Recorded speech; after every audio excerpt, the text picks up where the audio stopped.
오늘은 팔복에 대해서 함께 말씀을 나눌 텐데요. 팔복, 특별히 오늘은 팔복 인트로 시간입니다. 개요를 하는 시간이에요. 이제 앞으로 8주 동안 예수님의 산상수훈 중에서 팔복에 대해서 나눌 텐데요. 특별히 오늘 첫 시간, 도대체 복이 뭐냐? 우리는 복을 볼 수 있는 눈이 있는가? 여기에 대해서 함께 말씀을 나눠보도록 하겠습니다. 일단 복이 뭘까요, 여러분? 복. 우리가 저 사람은 부모 복이 있어, 남편 복이 있어, 아내 복이 있어, 자식 복이 있어, 이렇게 말을 하지 않습니까? 그러면 이 복이란 게 뭘까요? 제가 연구를 좀 해보고 고민을 해보면 복이란 건 일단 내가 한 거는 아닌 것 같아요. 내가 해서 받은 건 우리 월급으로 보지 그걸 복이라고 하지는 않거든요. 내가 열심히 일한다고 부모가 바뀌지는 않잖아요. 근데 어떤 사람은 부모 복이 있다, 아내 복이 있다, 남편 복이 있다, 돈 복이 있다, 여러 가지 그 복에 대해서 얘기할 때 그걸 얘기해 보면 아무래도 그 분야에 대해서 특별하게 뭔가 내가 모르는 세계에서 부어주는 뭔가가 있는 걸 우리는 복이라고 말하는 것 같아요. 특별히 복을 얻을 때 우리가 이 세상에서 복을 얻는 것도 중요한데 하나님이 주시는 복을 얻어야 되지 않겠습니까? 그 복 얘기하는 게 오늘 본문의 마태복음 5장부터 팔복에 대한 이야기입니다. 자, 우리가 복을 얘기할 때 몇 가지 얘기를 하는데 복의 포장, 복 같은데 저주가 있어요. 그리고 저주인데 복인 경우도 있습니다. 이 포장지가 어떤 걸로 쌓여 있느냐? 복의 포장지를 하고 있는 저주냐? 아니면 저주의 포장지를 하고 있는 복이냐? 우리가 이것도 좀 잘 알아봐야 되지 않겠습니까? 먼저 제가 복의 포장지를 했지만 저주인 걸 몇 개 나열을 해보도록 하겠습니다. 첫 번째로 빠른 돈은 복이 아니라 저주랍니다. 여러분, 우리 모두가 다 복권은 한 번쯤 사보셨겠죠? 저는 복권을 사본 적이 있습니다. 여러분 있으시죠? 네, 있을 거예요. 복권 산 사람은 어때요? 발표할 때까지 가슴이 두근두근거리며 내가 당첨되면 뭐 해야지 이런 생각을 합니다. 그렇죠? 근데 빠른 돈은 보통 복이 아니라 저주가 되는 경우가 많대요. 쉬운 성공은 복이 아니라 저주랍니다. 그래서 우리 연예인들만 갖고 얘기하면 어렸을 때 성공한 연예인들이 끝까지 가는 경우가 잘 없어요. 아역 배우나 아니면 하이틴 스타 아니면 걸그룹으로 성공한 사람이 굉장히 많은데 끝까지 남아있는 사람은 극히 드뭅니다. 우리 나열할 수도 없어요. 예전에 몇 년 전에 이상하 씨 나왔었잖아요. 이분 옛날에 얼마나 유명했어요? 최진실 씨도 마찬가지죠. 근데 이 초반에 성공하고 또 초반에 급한 돈이 들어왔던 많은 분들이 현상 유지하는 경우가 잘 없습니다. 그래서 빠른 돈, 쉬운 돈, 그 다음에 젊었을 때 들어온 돈이 이게 겉은 복인데 실제로는 그 인생에서는 저주인 경우가 많이 있습니다. 뿐만 아니라 또 뭐가 있냐 그러면 복인데 복이 아닌 거, 무책임한 즐거움이 있답니다. 예를 들어서 무책임한 즐거움 뭐가 있을까요? 당장은 즐거운데 뒤끝이 좋지 않은 거, 도박 같은 거, 노름 같은 거. 지금 당장은 즐거워요. 그런데 책임을 회피해버린다고 책임이 도망갑니까? 아니에요. 책임은 끝까지 나를 쫓아오죠. 그래서 무책임한 즐거움이나 아니면 무책임한 자유 같은 것은 겉으로는 괜찮아 보여요. 빚져서 놀러가고 이런 거 겉으로는 좋아 보여요. 그런데 나중에 뒷감당하기가 어려운 거고요.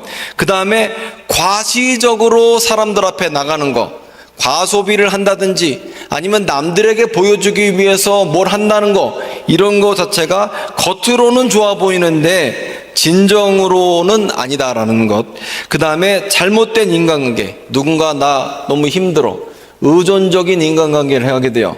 그러면 그 끝이 별로 좋지가 않다는 거예요. 지금 당장은 위로를 주는 것 같지만 의존적인 인간관계, 이런 게 끝까지 좋은 경우가 없습니다.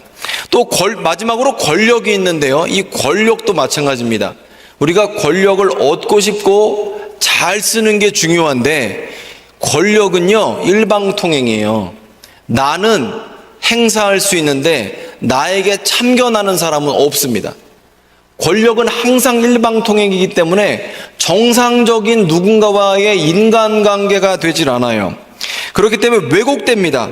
타인을 통제하는 쪽으로 계속해서 관계가 이어지기 때문에 그래서 끝이 좋지 않아요. 이오시프 스탈린이 있습니다. 소비에트 세운 사람이죠. 근데 이 이오시프 스탈린, 조셉 스탈린이라고 하기도 하고 하여간 근데 스탈린이 여러분 어떻게 죽었는지 아십니까? 모르시죠? 스탈린은 그 인상이 되게 좋잖아요. 그래서 저 사람은 참 후덕한 사람이다, 이런 평가를 받고 수장 자리에 올라요. 하지만 권력을 잡고 나서부터는 철저하게 숙청을 합니다. 뭐 5천만이 죽었는지 뭐 6천만이 죽었는지 얼마가 죽었는지도 카운트가 안 돼요. 너무 많이 숙청을 했고 죽였습니다. 사람을 죽였는데, 그러면서 너무 많이 숙청을 하다가 2차 세계대전이 일어난 다음에 잠시 동안 정신을 차립니다. 하지만 전쟁이 끝난 후에 다시 숙청을 하기 시작해서 이 권력의 특징이 뭐냐면 의심을 하는데 모든 사람에 대해서 다 의심을 해요. 누구든지 의심을 해요. 자기 주치의와 의사들 관련된 모든 사람을 의심합니다. 그리고 다 죽입니다. 그래서 출근을 할 때에도 오늘은 A라는 출구로 나왔다가 9시에 출근했으면 다음 날은 C에서 6시에 출근하고, 이런 식으로 출근하는 출구, 그 다음에 시간, 운전수, 모든 걸 다 임의로 랜덤으로 돌려요.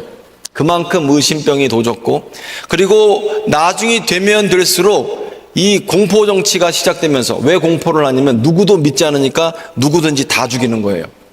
그래서 절대 내 방에 들어오지 말라고 얘기했는데, 스탈린은 어떤 지병이 있었냐면 이 동맥 쪽에 이 경화되는 그런 병이 있었습니다. 그러니까 한마디로 나중에 뇌출혈로 쓰러졌는데 3, 4일 동안 그 방에 아무도 들어가지 않은 거예요. 아침으로 먹을 걸 갖다 놨는데 안 없어져요. 점심에도 안 없어져요. 저녁에도 안 없어져요. 그 다음날 음식 갖다 놨는데 또 안 없어져요. 이렇게 3, 4일 있다가 나중에 문을 열고 들어갔을 때는 손 쓸 수가 없어서 그대로 죽어버렸죠. 왜 그랬느냐? 이 권력이라는 것 특징이 그래요. 일방통행하다 보니까 누구도 권력자한테는 말을 할 수 없거든요. 그래서 권력은 좋아 보이지만 굉장히 끝이 좋지가 않다라는 겁니다. 자, 그러면 반대로 저건 참 저주 같고 화인 것 같은데 복인 것들이 있습니다. 그건 지금 제가 말씀드린 5가지 다 반대로 하시면 돼요. 초년에 고생하는 거, 젊어서 고생하는 거 좋아요, 나빠요? 질문 드린 거예요. 여러분, 젊어서 고생하는 거 좋아요, 나빠요? 좋아요? 나빠요? 저는 젊어서 고생한다는 말 되게 듣기 싫던데. 아직 젊거든요, 제가. 자, 젊어서 고생한다는 말이 좋아요, 싫어요? 근데 맞는 말이잖아요. 젊어서 고생하면 좋대요. 왜 좋냐면, 일단 젊어서부터 실패를 해보면 일단 인생이 탄력성이 있다고 합니다. 장애물이 있으면 넘어가든지 돌아가든지 머리가 아주 팡팡 돌아가는 거예요. 왜? 나는 그런 일을 어려서부터 많이 겪었거든요. 안 되면 되게 하는 거예요. 돌아가고 넘어가고 방법을 동원하고. 이 젊어서 고생한 사람들은 앞에 장애물이 있다고 좌절하지 않아요. 어떻게든 어떻게든 극복을 해내거든요. 그리고 또 뭐가 있을까요? 겉으로는 저주고 화인 것 같은데 복 있는 거. 때로 실패와 좌절이 그렇습니다. 이 실패와 좌절이라는 것은요, 일시적으로는 힘들지만 자기 혁신과 자기 개발을 또 불러일으킬 수 있는 거죠. 그래서 실패하게 되면 내가 실패한 원인이 무엇인가를 분석하게 되고 내가 어떤 부분을 개발해야겠다, 혁신해야겠다라는 동기부여가 되는 겁니다. 또 뿐만 아니라 누구로부터 크리틱을 받거나 지적을 당하거나 그리고 그것으로 인해서 혼나는 것도 겉으로는 저주 같지만, 겉으로는 망신당하고 불명예 같지만 이것도 축복이라고 합니다.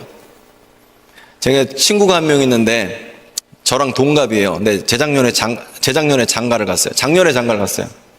근데 이 친구하고 제가 대화가 안 되는 거예요. 어느 순간부터. 그냥 다 지 말이 맞다는 거예요. 그래서 이걸 어떻게 하면 좋을까? 그런데 이 문제가 해결이 됐어요. 결혼하고 나서. 마누라 잔소리를 듣고, 죄송합니다. 마누라는 말 쓰지 말라고 우리 마누라가 그러더라고요. 그래서 제 아내가 하는 말이, 마누라 쓰지 말래. 어쨌건 아내가 해주는 말 때문에 이 친구가, 자기 객관화. 이 자기 객관화 안 된 사람하고 대화하면 너무 힘들어. 근데 자기 객관화가 좀 되더라고요. 이게 지적받고 혼나면 우리는 그 지적을 통해서 내 모습을 봐요. 이 지적받은 것 때문에 내 모습이 보이는 거, 그 전에 안 보였어요. 근데 혼나거나 지적받으면 내 모습이 보여요. 그래서 지적받고 혼나는 거, 자기를 돌아보는 거울이기 때문에 좋은 것이죠. 또 뿐만 아니라 이런 것도 있습니다. 쉬운 성공이 아닌 것, 즉 좁은 길로 갈 때 그게 저주 같지만 그게 축복이라는 겁니다. 하이 리스크 하이 리턴이거든요. 어려운 길로 가면 얻는 게 더 많은 게 세상 이치입니다. 맞죠? 남들 가는 거 다 하면 별로 수익이 없어요. 흔히 이걸 또 경마에 비유하시는 분도 있는데 1등 맨날 하는 말에다 배팅하면 수익성이 별로 없어요. 맨날 꼴등하는 말이 1등하면 수익이 크겠죠? 마찬가지로 좁은 길로 가거나 어려운 길로 선택해서 가면 그 일이 결국에 나한테 복이 된다라는 것이죠. 자, 그래서 제가 지금 말씀드린 건 복인데 저주인 것과 저주인데 복인 게 있다라는 거예요. 복은 그렇게 있어요. 자, 그런데 지금 제가 여러분에게 말씀드린 건 하나도 성경적이지 않습니다. 하나도 마태복음 5장과 관련되어 있는 부분들이 없습니다. 왜일까요? 지금 제가 여러분에게 말씀드린 내용을 간추리면 돈을 더 많이 벌기 위해서 초반에 고생하다가 나중에 왕창 벌겠다 소리고, 초반에 많이 벌다가 조금 얻었기 때문에 이거 조심해라 소리고, 크게 성공하기 위해서, 크게 형통하기 위해서, 권력을 오랫동안 유지하기 위해서 이렇게 조심하라는 거지, 여기에 본질은 세상적인 거예요. 이런 시선으로, 이런 눈으로는 마태복음 5장을 읽을 수가 없어요. 왜냐? 이건 세상의 눈으로 볼 수 있는 게 아니기 때문에 그럽니다. 자, 그래서 안타깝게도 지금 제가 여러분에게 말씀드린 복인지 화인지 이런 거는요, 이 분석 툴로 마태복음을 5장 읽으시면 성경 말씀을 제대로 이해할 수가 없습니다. 여러분, 우리는 진짜요, 복과 화를 제대로 구분하지 못해요. 무엇이 복인지 무엇이 화인지 모른다고요. 왜냐? 우리는 눈은 뜨고 있지만 욕심에는 눈이 멀어버렸거든요. 그래서 욕심에 눈이 멀었기 때문에 어떻게 결정하겠습니까? 욕심대로 결정하겠죠. 그런데 그 눈으로 하나님께서 우리에게 주신 복을 어떻게 선택할 수 있겠어요? 어렵다는 겁니다. 아니, 안 된다는 것이죠. 자, 그런데 오늘 예수님께서는 저와 여러분에게 하나님이 우리에게 준비하신 복에 대해서 지금 말씀을 하고 있습니다. 우리 같이 한번 읽어볼까요? 마태복음 5장입니다. 3절부터 읽습니다. 한 절 먼저 읽겠습니다. 시작. 심령이 가난한 자는 복이 있나니 천국이 그들의 것이며. 아멘. 자, 여기서 핵심은 저는 가난한이라고 생각합니다. 가난한. 세상의 가치는 부자예요. 부요함을 추구합니다. 우리 가운데 누구도 가난해지고 싶은 사람 없습니다. 어려워지고 싶은 사람 없습니다. 빈털터리 되고 싶은 사람이 하나도 없어요. 그런데 천국의 비밀은 이 가난함에 숨겨져 있어요. 심령이 부유한 게 아니라 가난해져야 된대요. 그러면 어떡합니까? 심령이 가난해졌더니 천국이 내 거래요. 역설입니다. 반대예요. 자, 그리고 4절 읽어볼까요? 시작. 애통하는 자는 복이 있나니 그들이 위로를 받을 것이며. 아멘. 자, 보십시오. 우리는 모두 다 웃는 거 좋아해요. 떠드는 거, 웃는 거, 재밌는 거 좋아합니다. 여자들에게 물어보면 어떤 남자가 좋으냐? 이렇게 물어보면 뭐라고 대답하겠어요? 재밌는 남자라고 할 거예요. 그렇죠. 뭐가 제일 재밌냐 그랬더니 부자인 게 재밌다고. 또 뭐가 재밌냐 그랬더니 잘생긴 게 재밌대. 그러니까 부자고 잘생기면 그 사람은 재밌는 사람이에요. 좀 이치가 다른데, 제가 볼 때 재밌는 건 웃기는 게 재밌는 건데, 하여간 이치가 좀 다른 것 같아요. 근데 어쨌건 세상에서 뭘 좋아합니까? 웃는 거, 축제하는 거, 떠드는 거, 재밌는 거, 이런 거 좋아해요. 근데 성경에서는 애통하는 거, 슬퍼하는 자가 복이 있다고 합니다. 애통하는데, 그리고 그들이 어떻게 한대요? 하나님의 위로를 받게 될 것이다 라고 말합니다.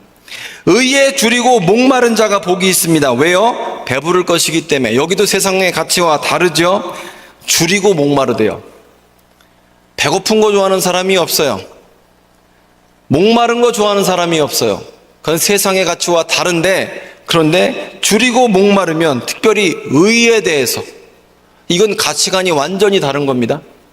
의가 뭔지도 모르는 우리한테 의에 대해서 줄이고 목마르게 되면 그들이 배가 부르게 될 것이다. 긍휼히 여긴 자는 복이 있나니 그들이 긍휼히 여김을 받을 것이며, 긍휼히 여긴다는 것은 남을 용서한다는 겁니다. 우리가 세상의 가치로 볼 때 받은 만큼 돌려주는 게 이치예요. 받은 만큼 돌려주지 않고 내버려 두면 이 일이 또 발생합니다. 인생 살면서 겪어보셨잖아요. 내가 어떤 사람인지 사람들에게 보여줘야 더 이상 나를 공격하지 않는 거예요. 이거 깜빡깜빡거리는 거 신경 쓰지 않으셔도 됩니다. 우리 교회는 이게 좀 습하면 이게 깜빡깜빡거려요. 자, 저만 보세요. 깜빡깜빡거리는 거 보지 마시고. 자, 근데 누군가에게 내가 용서를 베풀게 되면 내가 하나님 앞에서 용서받는 사람이 된다라는 것이고요. 마음이 청결한 자가 복이 있다고 얘기합니다. 그들이 하나님을 볼 것이다. 여러분, 이 마음이 청결한 자라는 거는요, 잘 생각해 볼 필요가 있어요. 우리는 외향적으로 청결한 거에 대해서 신경 쓰잖아요. 외향적으로 보여지는 거에 대해서 신경 쓰이잖아요. 근데 누구도 냄새나는 사람 옆에 있는 걸 원하지 않아요. 근데 청결한데 뭐가 청결하래요? 마음이 청결한 거예요. 우리 눈은 외형적인 것밖에 보지를 못해요. 냄새나고 눈에 보이고 옷 잘 입은 사람, 좋은 차 타는 사람밖에 안 보인다고요. 근데 마음에 대해서 얘기하고 있어요. 자, 그리고 화평하게 하는 자는 복이 있나니 그들이 하나님의 아들이라 일컬음을 받는다. 화평하게 한다는 겁니다. 이것도 우리의 속성과 다릅니다. 여러분, 이 민주주의라는 말의 태생을 보게 되면 그리스에서 발달한 건데, 근데 이 민주주의의 기본은, 저는 사실 민주주의를 배우기 전까지 민주주의는 평등인 줄 알았어요. 민주주의는 평등이 아니에요.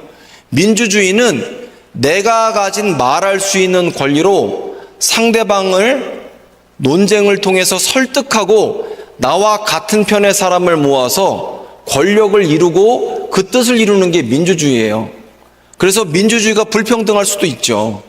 근데 민주주의를 통해서 누군가를 설득한다는 얘기는 필연적으로 불화가 생길 수밖에 없어요. 의견 충돌하면 불화가 생기거든요. 우리는 태생적으로 경쟁 사회에서 이렇게 불화할 수밖에 없는데, 하나님이 우리에게 주신 건 뭐예요? 화평하게 하는 사람이 하나님의 아들이라 일컬음을 받을 것이다 라고 말씀하고 있는 겁니다. 또 마지막으로 의를 위해서 박해받는 자가 복이 있나니 그들이 천국이 그들의 것이며 라고 말하고 있습니다. 여러분 중에서 누가 여러분을 괴롭히고 그다음에 박해하고, 그러니까 괴롭힌다는 게 핍박한다는 얘기인데, 그거 좋아하는 사람이 어디 있습니까? 그런데 누가 나를 괴롭히게 될 때, 예수 이름을 위해서 나를 괴롭힐 때 뭐라고 말합니까? 하나님의 나라가 우리 것이다 라고 예수님은 말씀하셨습니다. 즉 여기서 지금 얘기하는 건 뭐냐면, 세상의 눈으로는 하나님의 복을 분별할 수 없다라는 거예요. 팔복에서 말하는 복의 본질이 이거다라는 거예요. 구원받은 하나님의 백성으로서 우리가 하나님의 복을 누리려면 세상의 눈으로는 하나님의 복을 분별할 수가 없다라는 거예요. 여러분, 사실요, 세상은요, 물질적으로, 시각적으로 우리를 분별하고 판단하고 가격을 매깁니다. 사업하시는 분들이 이런 얘기를 하는 걸 제가 들어본 적이 있어요. 자기가 어쩔 수 없이 좋은 차를 끌고 다닌다는 거예요. 자기가 옛날에는 모닝이나 아니면 소형차를 끌고 다녔대요. 형편은 사업은 잘 되지만 좋은 차를 끌고 이런 조그만 차를 끌고 다녔대요. 그랬더니 상대방이 물어본다는 거예요. 왜 그 차를 끄느냐? 그리고 비즈니스를 할 때 사람을 만나고 그 사람한테 내가 이 차를 왜 끌고 다니는지 한참을 설명해야 된다는 거예요. 어쩔 수 없이 그래서 자기도 좋은 차 끌 수밖에 없다고. 그러면 대화가 짧아지고 본론에 빨리 들어가고 사업이 더 잘 된대요. 그 좋은 차 끌 수밖에 없다는 거죠. 제가 지금 말씀드리는 게 뭐냐면 세상이 우리를 판단할 때, 우리가 다른 사람을 판단할 때 겉으로 보이는 것으로만 판단한다는 거죠. 하지만 팔복에서 말하는 이 관점은요, 완전히 성경적인 관점이에요. 우리가 거듭난 다시 태어난 하나님의 백성으로서 세상의 가치로는 영적인 것을 추구할 수도 그 복을 누릴 수도 없다라는 겁니다. 예수께서 말씀하신 것처럼 천국이 우리 것이 되고 하나님의 위로를 받고 주님께서 주시는 양식으로 배부르게 되고 하나님께 용서를 받고 하나님을 직접 대면하는 복을 얻는 것은 세상의 가치로는 얻을 수가 없다라는 겁니다. 그러면 우리 앞에 있는 복과 화를 어떻게 하면 우리가 선택할 수 있을까요? 저는 못한다고 봅니다. 일단 내가 어떻게 이 영적인 팔복을 얻겠습니까? 못 얻어요. 할 수 없어요. 내가 뭐 심령이 가난해지려고 아무리 노력한다고 돼요? 이거 안 되잖아요. 근데 말씀에는 답이 있는 것 같아요. 자, 시편 1편을 한번 같이 읽어볼까요? 시편 1편 시작. 복 있는 사람은 악인의 꾀를 따르지 아니하며 죄인들의 길에 서지 아니하며 오만한 자들의 자리에 앉지 아니하고. 스톱. 여기서 스톱. 자, 복 있는 사람은 뭐래요? 악인의 꾀를 따르지 아니하고 죄인의 길에 서지 아니하고 오만한 사람이 베푸는 이 상해 축제에 참여하지 않는 사람. 그리고 또 2절 뭐라고 합니까? 2절이 핵심이에요. 같이 읽습니다. 시작. 오직 여호와의 율법을 즐거워하여 그의 율법을 주야로 묵상하는 자로다. 아멘. 3절 이하는 복받은 사람이 얻는 결론입니다. 저는 시냇가에 심은 나무가 시절을 쫓아 과실을 맺으며 이런 모든 복은 다 주의 말씀을 주야로 묵상하는 사람이 누리는 복이에요. 그래서 시편 1편의 핵심은 2절인데 복 있는 사람은 하나님의 말씀을 주야로 묵상하는 사람이다라는 거예요. 여러분, 내 힘으로는 팔복을 누릴 수가 없어요. 복이 뭔지조차도 우리는 분별이 안 돼요. 눈은 떴지만 장님이라서. 그런데 내가 하나님의 말씀 가운데 주야로 있으면 팔복을 누릴 수가 있어요. 요 얘기만 하고 설교 마칠게요. 저희 엄마가 이 장아찌를 잘 담그시거든요. 마늘장아찌. 근데 마늘장아찌를 담글 때 보면 어느 집에서 보면은 마늘이 막 시커매. 시커먼 마늘장아찌 보기 좋아요, 안 좋아요? 맛은 좋아도 좀 비주얼이 좀 그렇잖아요. 근데 우리 엄마 장아찌는 보면 비주얼이 좋아요. 막 뭔가 먹음직스러워. 엄마 좀 많이 좀 만드십시오. 예. 근데 그 비주얼이 좋아. 근데 이 장아찌를 어떻게 만드냐 제가 여쭤보니까, 다른 분들에도 여쭤보고 찾아보니까, 일단 장아찌를 만들 때, 마늘 장아찌 만들 때 간장이 필요하죠. 또 뭐 필요해요? 식초, 소금이 필요해요. 그리고 요거를 갖다가 용액을 만든 다음에 거기에다 마늘을 집어넣습니다. 그렇죠? 그러면 어떻게 돼요? 한 주가 지나고 두 주가 지나고 한 달이 지나고 두 달이 지나고 시간이 지나면 마늘이 어떻게 됩니까? 장아찌가 되는 거예요. 근데 먹어봤는데 마늘 맛이 그대로 있어서 매워요. 그럼 어떻게 하면 됩니까? 더 오래 두면 됩니다. 될 때까지. 그러면 마늘은 어느 순간 되면 뭐가 돼요? 장아찌가 되는 거예요. 될 수밖에 없어요. 마늘은 장아찌가 저절로 되는 경우가 절대 없습니다. 저는 이것이 저와 여러분에게 동일하게 적용된다고 생각합니다. 예수를 믿은 지 30년이 되면 뭐합니까? 교회 다닌 지 30년이 되면 뭐하냐고요?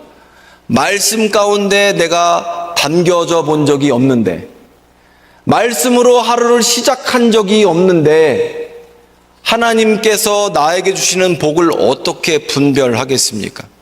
내가 하나님 말씀 가운데 있어 본 적이 없는데 팔복을 내가 어떻게 이해하겠냐고요? 못하죠. 그런데 내가 이해가 되든지 안 되든지 내 능력이 아니라 내가 하루의 시작을 말씀으로 시작하고 정해진 시간에 말씀을 공부하고 말씀 가운데 계속 있으면 내 능력이 아니라 말씀의 능력이 나를 침투하게 돼요. 그래서 마늘이 장아찌가 되는 것처럼 예수님으로 말미암아 내가 예수님 장아찌가 되는 거예요. 그러면 마늘 장아찌 먹으면 입에서 무슨 내가 나요? 안 먹어보셨어요? 마늘 먹으면 어떻게, 무슨 냄새, 마늘 장아찌 먹으면 무슨 냄새 나요? 오늘 꼭 드세요. 내가 예수님 안에 있으면 내한테서 무슨 냄새가 날까요? 그리스도 향기가 나겠죠. 이게 동일하게 원리가 적용이 된다는 거예요. 사실 우리 스스로 팔복을 추구할 수 있느냐? 전 못한다고 봐요. 아니 도저히 이해조차가 안 돼요. 그리고 이걸 또 좀 심도 있게 보면 점진적인 방법과 급진적인 방법이 있는데, 성령 받고 나서 눈이 열려서 한 번에 되는 사람이 있고, 어떤 사람은 정말 오랜 시간 동안 말씀 가운데에서 성품이 서서히 변하는 사람도 있고 그렇거든요. 자, 그런데 내 힘으로는 안 되지만 내가 말씀 가운데 있게 되면 그 말씀이 나를 변화시키고, 나를 내 세상의 눈은 떴지만 욕심에 눈이 멀어버린 내가 하나님의 진리를 깨닫고 복이 무엇인지를 분별할 수 있게 된다라는 것입니다. 여러분, 사실 이거는요, 경험해 본 사람만 말할 수가 있어요. 아, 내가 옛날에는 세상의 것만 쫓고 세상의 복인 줄 알았는데 내가 은혜를 잊고 보니까 오늘 설교 제목처럼 복이 뭔지 분별할 수 있는 은혜를 내가 알게 된 거예요. 옛날에는 이게 복인지 몰랐어요. 은혜인지도 몰랐어요. 그런데 이게 복이었어. 복이 복으로 여겨지는 그 은혜를 체험했고, 사실 그게 진짜 복이다라는 것입니다. 신명기 30장 19절 말씀을 보면 가나안 땅, 약속의 축복의 땅 앞에서 하나님께서 이스라엘 백성에게 이런 말씀을 선포하십니다. 내가 오늘날 천지에 너희를 향하여 생명과 사망과 복과 저주를 두었나니 너희는 생명을 택하라. 여러분 인생 가운데 선택을 하실 수가 있습니다. 생명을 선택하실 수가 있고, 사망을 선택하실 수 있고, 복을 선택하실 수가 있고, 저주를 선택하실 수가 있어요. 어떤 건 복처럼 포장진데 까보면 저주예요. 어떤 건 저주인데 까보면 복이에요. 자, 여러분 이 가운데 어떤 걸 선택하시겠어요? 여러분 뭘 선택하기 전에 일단 말씀 가운데 계십시오. 정해진 시간 가운데 말씀 안에 계십시오. 예수 오래 믿은 시간이 중요한 게 아니에요. 교회 오래 다닌 게 중요하지 않아요. 여러분 얼마나 오랫동안 말씀 가운데 계셨어요? 그게 포인트예요. 생마늘 여기서 30년 놔도 얘 마늘장아찌 안 돼요. 근데 용액에다 담그면 그거 빠른 건 늦건 반드시 돼요. 말씀 가운데에서 여러분 그리스도의 향기를 뿜어내시는 진정한 그리스도인 되시기를 바랍니다. 말씀의 능력으로 팔복의 복을 경험하고 누리시는 여러분 되시기를 바랍니다. 기도하겠습니다.